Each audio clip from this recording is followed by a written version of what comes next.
मैं समझता हूँ कि सारे विद्यार्थी, मेरे प्रिय छात्र एवं छात्राओं, मैं सबसे पहले तो आप सबको आज भारत रत्न पंडित गोविंद वल्लभ पंत जी के जन्म दिवस पर बहुत बधाई देता हूँ, बहुत शुभकामनाएं देता हूँ कि इतनी बड़ी संख्या में हम सब लोग यहाँ एकत्र हुए।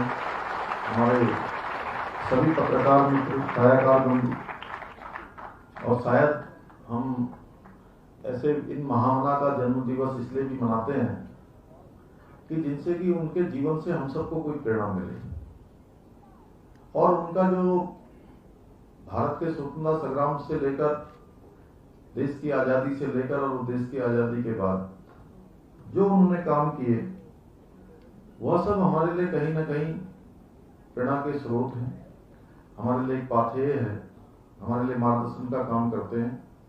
और शुरुआत में नरेंद्र जरूरी जी ने बहुत विस्तार से उनकी बातें रखी, मैं सुन रहा था एक एक बात, और उन्होंने खूब से लेकर आजादी के दौरान और आजादी के बाद जो भी काम उनके द्वारा की, और आदरणीय भाई साहब निशंक जी ने सब बच्चों को भी उनसे जोड़ा। देखिए, जहां हम लोगों ने आजादी का अमृत महोत्सव मनाया है, और आजादी के अमृत महोत्सव में जहां हमने देश की आजादी के 75 साल पूरे होने के अनेकों कार्यक्रम हमारे देश के प्रधानमंत्री मोदी जी के आह्वान पर देश के अंदर हुए, और 60,000 से भी ज्यादा कार्यक्रम सांस्कृतिक क्षेत्र में अनेकों क्षेत्रों में अलग अलग प्रकार से 60,000 कार्यक्रमों की श्रृंखला चलाई गई। उसके पीछे हेतु यही था कि भारत की आजादी के बाद जो हमको स्वतंत्रता मिली, उसमें हमने कितनी उपलब्धियां प्राप्त की, कितने हमने आविष्कार किए, कितने हमने काम किए, हम कहां पर खड़े हैं। और आजादी के 75 साल पूरे होने में ऐसे गुमनाम चेहरे भी थे। आज पंडित गोविंद वल्लभ पंत जी को हम लोग याद कर रहे हैं क्योंकि उनका बहुत बड़ा योगदान था। उनके साथ ही साथ ऐसे लाखों लोग जिन्होंने आजादी के लिए हंसते हंसते फांसी के फंदों को चूम लिया, अपनी जवानी लगा दी, अपनी जिंदगानी लगा दी, तभी जाके भारत मां को आजादी मिली। तो ऐसे लोगों को भी स्मरण का एक दिवस है। उन सबको भी हम स्मरण करते हैं कि जिन्होंने अपनी मां की ममता को ठोकर मार दी, जिन्होंने अपनी बहन की राखी भी छोड़ दी, पत्नी छोड़ दी, बच्चे छोड़ दिए, और अपनी जवानी लगा दी, अपनी जिंदगानी लगा दी, भारत माता की आजादी के लिए अपने प्राणों का बलिदान दे दिया, अपनी शहादत दे दी, अपना सर्वस्व निछावर कर दिया, तभी जाके हमको आजादी मिली। पंडित गोविंद वल्लभ पंत जी का जन्म जो है 10 सितंबर 1887 को प्रसिद्ध स्वतंत्रता सेनानी, वरिष्ठ भारतीय राजनेता गोविंद वल्लभ पंत जी का ये 135वां जन्म दिवस है। और मैं बड़ा सौभाग्यशाली हूँ कि मुझे बचपन से उनके सभी जन्म दिवसों पर भाग लेने का अवसर प्राप्त हुआ है, और आज देहरादून में मैं पहली बार हुआ हूँ। आज भी मुझे अल्मोड़ा जाना था, लेकिन किन्हीं कारणों से अल्मोड़ा का कार्यक्रम नहीं हो पाया।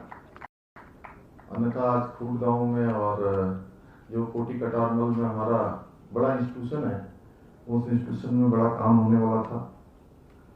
उन्होंने अनेकों काम किए, जैसे जमींदारी उन्मूलन बनाया, हिंदी को राजभाषा के लिए दर्जा दिया, ऐसे अनेकों कार्य पंडित गोविंद वल्लभ पंत जी ने किए।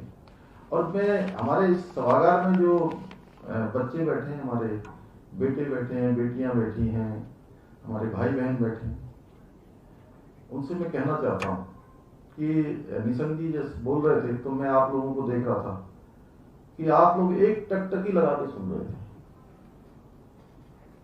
देखिए, आप महापुरुष कौन होता है। जीवन में बहुत लोग आते हैं, हम भी पैदा हुए हैं, और ये जो हमारा जीवन है, मनुष्य के जीवन में पैदा होना, यह भी एक आश्चर्य है। देखिए, हमारे वेद ग्रंथ, देवी भागवत, गीता सब कहते हैं कि एक बार अगर हमारा शरीर पूरा हो गया तो मनुष्य के जीवन में दोबारा आने का मौका 84 लाख योनियों के बाद मिलता है। जब 84 लाख योनियों के बाद हमको मनुष्य बनने का अवसर मिलता है तो पता नहीं कब शरीर पूरा होगा और फिर उसके बाद कब मौका मिलेगा। जब इस बार मौका मिला है तो कैसे हम अपने जीवन को सफल और सार्थक बनाएं। क्यों ना हम भी सरदार पटेल बन जाएं, क्यों ना हम भी पंडित गोविंद वल्लभ पंत बन जाएं, क्यों ना हम चंद्रशेखर आजाद बन जाएं, या देश की ऐसी महान विभूतियां क्यों ना हम प्रोफेसर कलाम बन जाएं, जिन लोगों ने समाज के लिए, देश के लिए अपने प्राणों का अंतिम क्षण तक, जब तक उनके शरीर में एक प्राण का एक अंश भी रहा, तब तक उन्होंने केवल और केवल काम किया। इसीलिए तो हम पंडित गोविंद वल्लभ पंत जी को याद कर रहे हैं। मैं अपने इन नौजवान साथियों से कहना चाहता हूं, देखिए, अगर जीवन में कोई चीज सबसे महत्वपूर्ण है जिसका कोई मूल्य नहीं है, जिसको कहते हैं हम बहुमूल्य है, वो है समय। और ये समय, जैसे आप लोग यहाँ पर बैठे हैं, स्कूल की ड्रेस में बैठे हैं, अपने इंस्टीट्यूट की ड्रेस में बैठे हैं, या महाविद्यालय की आपकी कोई यूनिफॉर्म है तो उसमें बैठे हैं, तो अब हम लोग सोच रहे हैं, अब नवीन पत्र जी सोच रहे हैं कि दोबारा से हम विद्यार्थी बन जाएं, तो बन सकते हैं क्या? मेरा भी बड़ा मन करता है, कभी कभी मैं छोटे बच्चों को जाता हूँ देखते हुए स्कूल, तो बचपन की याद आती है। आज मैं अपने बेटे को बता रहा था, भाई साहब, सवेरे वो 6:30 बजे स्कूल जाता है आजकल, 6:45 में उन लोगों को पहुंचना होता है वहां। तो मैं उससे कह रहा था कि भाई तुम लोग स्कूल में काय में क्या खा के कुछ जा रहा है?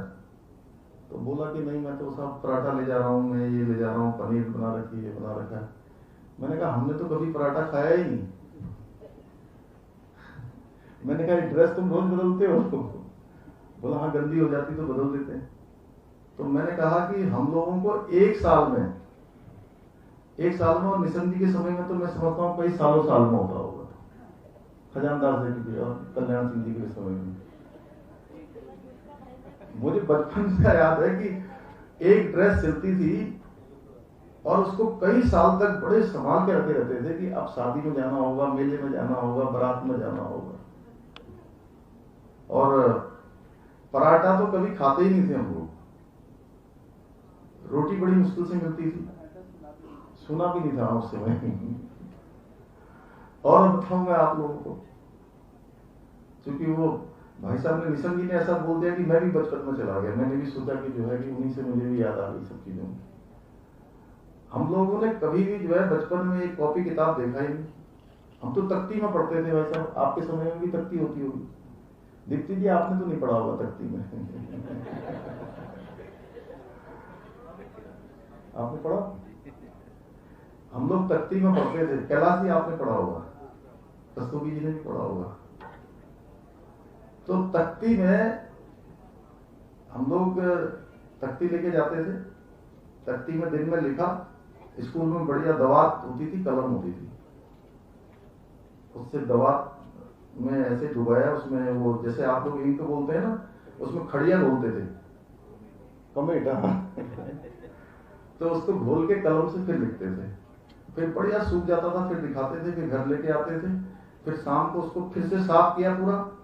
और जो सेल होते थे ना टॉर्च के या रेडियो के, वो काले सेल जो पूरे हो जाते हैं, यूज हो जाते हैं, उसको फोड़ते थे, उसको गीला किया, फिर रात में जो है पूरी पाठी बोलते थे तख्ती को, पूरी पाठी को हम लोग लगाते थे, रगड़ते थे, उसको बिल्कुल रात में सूखने के लिए छोड़ देते थे, और सवेरे फिर दवात से जो है घोटा लगाते थे इसमें और चमका देते, जैसे आरसी जैसी बन जाती थी।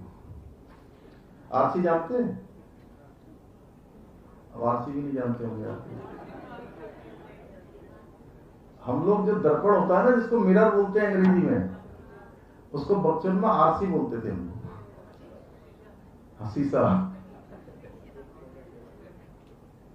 तो एक वो कालखंड था और एक कालखंड ये है। इसलिए मैंने कहा कि समय कभी वापस नहीं आता है। ये दिन जो है आपके भी जो है वापस नहीं आएंगे। जैसा भाई साहब ने कहा ना कि एक एक पल को जीना है, कुछ करके जीना है। तो आप लोग आज पंडित गोविंद बल्लभ पंत जी के जन्म दिवस पर